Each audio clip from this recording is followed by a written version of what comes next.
This is Hope and Karen with Roar of the Lion Edmonton.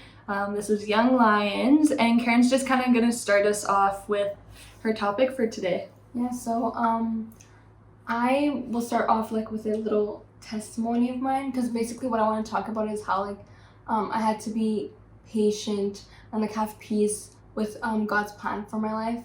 And so a few years back, it's actually 6 years ago, which is a long time ago, but yeah, I know, but I was God, I remember God telling me deep in my heart I needed to go to Rwanda and attend a certain boarding school that my sister had gone to before, and this was I kind of had a plan already in my head of what I was going to do, help my aunt and my uncle. But actually once I got there, that was completely not the plan, because I was in boarding school. I was away from all my family. I traveled alone. All my family stayed in Canada, and I almost never got to see my aunt and my uncle, which is what most people weren't expecting, especially church and everything. So you stay in boarding school, it's really strict. You have no phones, almost no technology. You only have your laptop, and that's once a week for an hour. Wow. And on that laptop, I couldn't really still talk to my parents, because we have this hour difference. It was so hard. And I remember I was used to the culture because my parents raised me in an African home. One thing I wasn't used to though was just the way the teachers taught things, and it was harder and it was faster paced. So I remember falling into I didn't even know at that point it was depression, nothing like that. Wow. Until the next year when I came back. I didn't remember the room I slept in for yeah, because someone was oh, that's our room. I'm that wasn't our room, and no, it is. They showed me a phone number. I'm oh, wow. That's where I wrote my phone number a long time ago. Wow. Yeah. And how old were you? I was just 12. 12? Yeah. 12, and how long did you stay there? How many years? 4 years. Yeah. Wow. Okay, so you're talking about your first year though. Yeah, this is my first year. And I remember asking God how many years do you want me to stay here? And he was 3. And I remember the number my fourth year was not. I said 4 years, but it was actually 3. Sorry about that. So yeah, it was 3 years. And I remember this number 3, and I was oh my goodness, that's such a long time. But I remember I had to find this peace in the midst of his plan, because I didn't see anything working out. I didn't see any.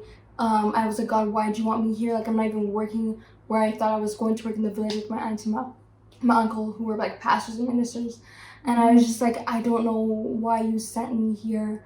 And so it was that peace that really I had to always keep praying for every time when I'd feel I don't see anything.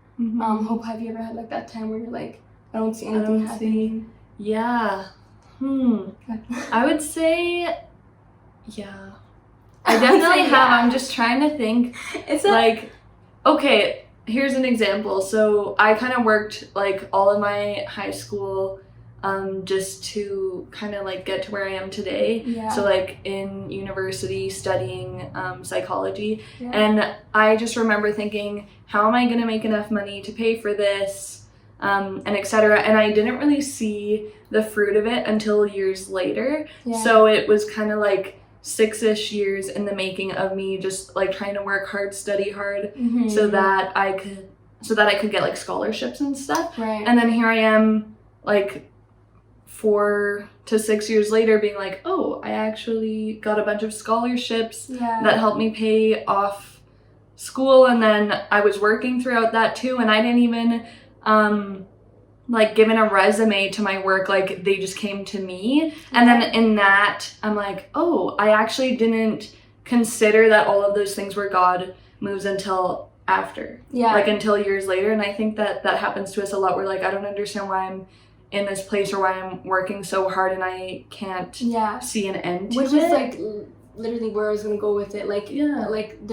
I didn't see God moving until the end, until my second or third year. It was my second year especially, actually my third year especially, where God really showed a lot of things. And first, I remember people would see me, I don't know why, but automatically they'd be oh, she's people thought I was a troublemaker, because apparently if you're coming from Canada to Rwanda, then your parents are punishing you, right?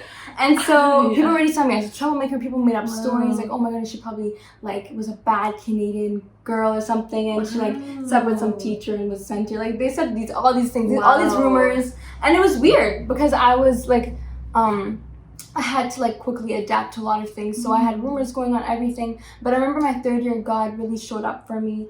And I ended up like having like a little choir where I was leading the choir and we were always singing. But I also remember like mostly what really touched everybody was that there was like this revival around the school about like speaking in tongues. And yeah, and so there's people coming to me like, and like late at night would be like there to talk to me about tongues, and people I wouldn't even know, like they'd be sending people from dorms.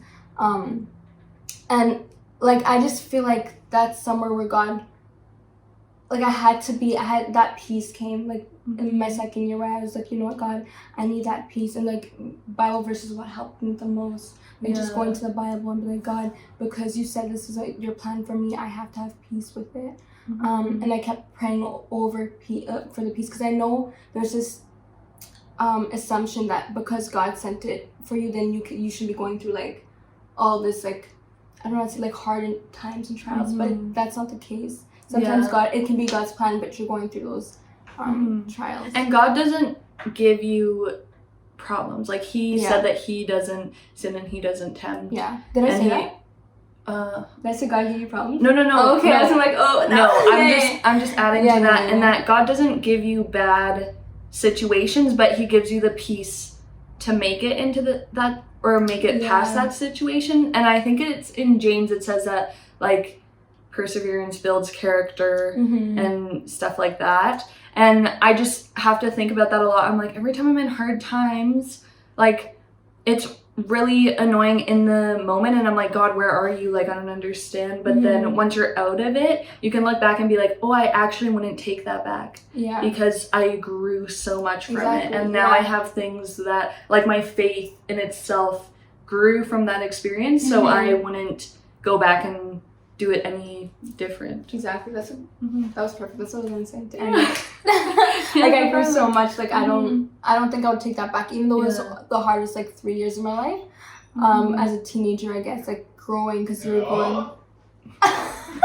Dad, me and Karen are filming. We can just cut that part out. Yeah, we can. Sorry, just say growing. That was the hardest 3 years of my life. 3 years. Okay, that was. He's like, hello. Anyways. Okay, I'm gonna go back. So I feel like that was the hardest 3 years of my life, since I was like growing, like I think it was 12, 13, 14, and I don't know, I can't count. But like, or like 13, 14, 15, and 16, I don't know. And I feel like it was really hard because I was growing, but like without my family there, because they were apart from me. But I was also growing my faith. So you were growing your own faith. Yeah. Instead of growing in like your family's faith. Like we're all supposed to have our own faith in God, and not just because like your parents believe. So I think that in itself was good for you. So like what did you learn the most from those hard times? Oh, that's a hard question, because I learned so much. Okay, well you can just say like a few. I feel like one is just like being independent, even though you're not like with family. Like I'm not saying I can live alone, because I still can't cook for myself for some reason. And my mom reminds me all that.